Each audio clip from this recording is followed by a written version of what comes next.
This is the lesson 1.9 demo for differential equations, Math 204. So this is a method called integrating factors. This is another method for solving a linear differential equation. So in the last lesson, we learned the lucky guess method. We have another method today called integrating factors. So to find an explicit solution to a linear differential equation of this form, dy dt plus g of t, some stuff with t's, times y equals b of t. So this is in a slightly different format than we looked at in 1.8. In 1.8, we wrote it like this: dy dt equals a of t y plus b of t.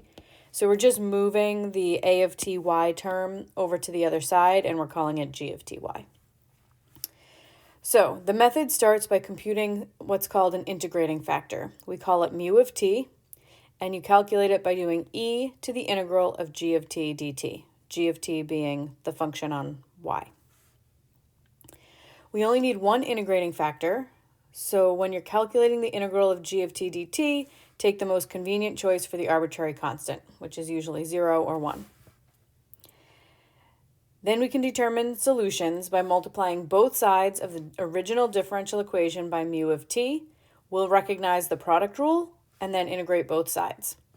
The choice for mu guarantees that we'll always see the product rule, which makes part of the integration step easy. All right, so let's do an example. Find a general solution to the differential equation by using an integrating factor, and then we'll check that we get the same solution using lucky guess.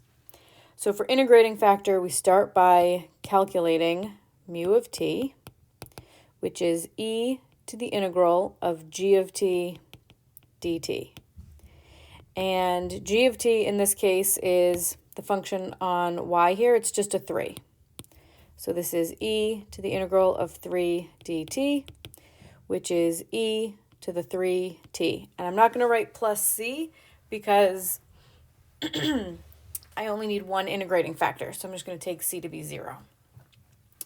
Now we rewrite the differential equation and we multiply both sides by the integrating factor.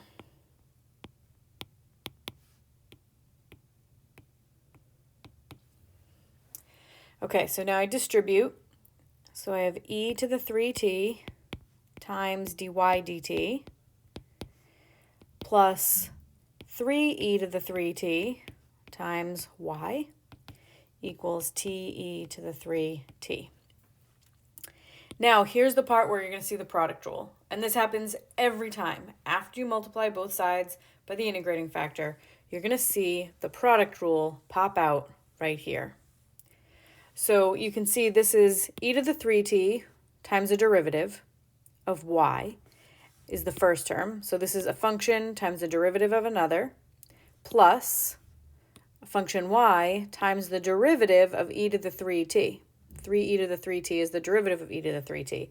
And that's the product rule. The product rule says that if I were to try to take d dt of y times e to the 3t, that would be first e to the 3t times the derivative of y plus y times the derivative of e to the 3t.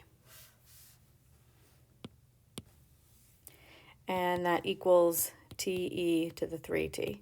So I didn't really do anything in that step from here to here other than rewrite this left-hand side. I just rewrote it as the derivative of a product. That makes the integrating step, at least on the left, easy. So now I'm going to integrate both sides. And on the left, it's pretty easy because the integral of a derivative, that's the antiderivative of a derivative, is just the function. So the left-hand side is just y times e to the 3t. And the right-hand side I would get by doing integration by parts. So integration by parts is a technique that you should know from Calc 2. I'm going to come back to reviewing how to do that, but I don't want to get lost in the weeds on the technicalities of that method.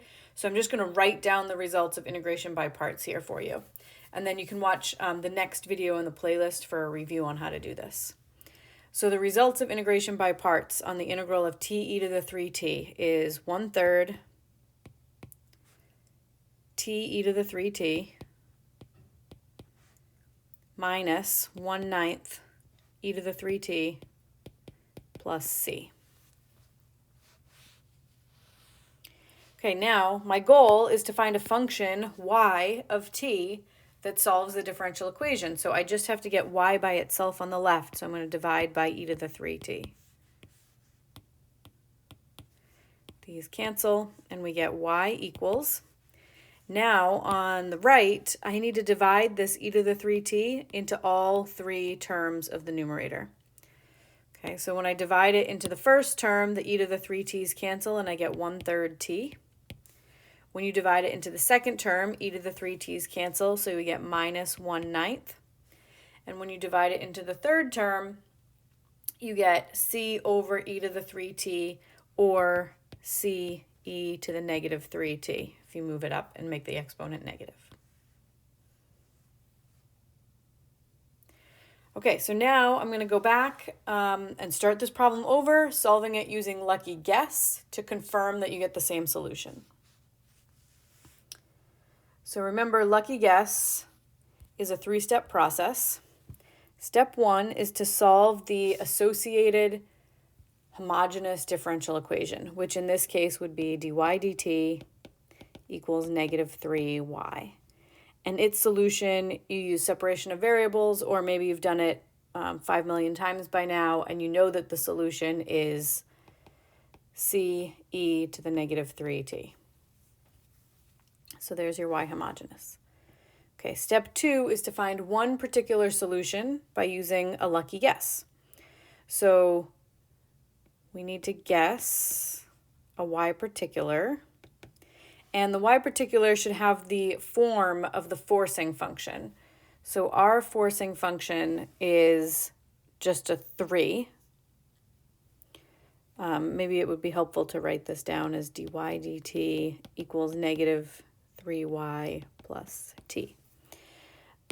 So it's in the same format as that we learned this method in. T is my forcing function. That's what makes this a non-homogeneous differential equation. So that's my forcing function, which means my y particular needs to have the same format. It needs to look like alpha t plus its derivatives. The derivative of alpha t would be a constant, so plus a beta. And then the derivative of beta would be 0, but that's silly. Why write that down? Okay, so now we figure out y particular prime is alpha, and then we plug into the original differential equation. So dy dt, that is alpha, equals negative 3 times y. So negative 3, y is alpha t plus beta, and then plus t. Okay, distribute the negative 3.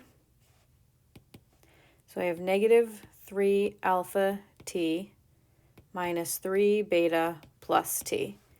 And I'm going to combine like terms. I have two terms with the t, two t terms. So this is going to be negative 3 alpha plus 1 times t minus 3 beta. And then on the left, I'm just going to do a little tweak on the left, and I'm going to write this as 0t plus alpha. Still true, right? The left was just an alpha. 0t plus alpha is the same thing. I have 0 t's and an alpha. So the reason I did that is because now I'm going to equate coefficients. So my t coefficient on the right has to equal the coefficient on t on the left. Okay. And then your constant on the right has to equal the constant on the left. So 0 equals negative 3 alpha plus 1, and that only has an alpha in it, so I can just solve it, and you get alpha equals 1/3. And then it also is the case that alpha equals negative 3 beta, and I know alpha is 1/3, and so beta is negative 1/9. And then my final solution, y general, is the y homogeneous plus y particular. Y homogeneous was c e to the negative 3t plus y particular, which looks like this, alpha t plus beta, and now I know what alpha and beta are. So it is plus 1/3 t minus 1/9. There we go. Same solution when you do lucky guess and when you do integrating factor.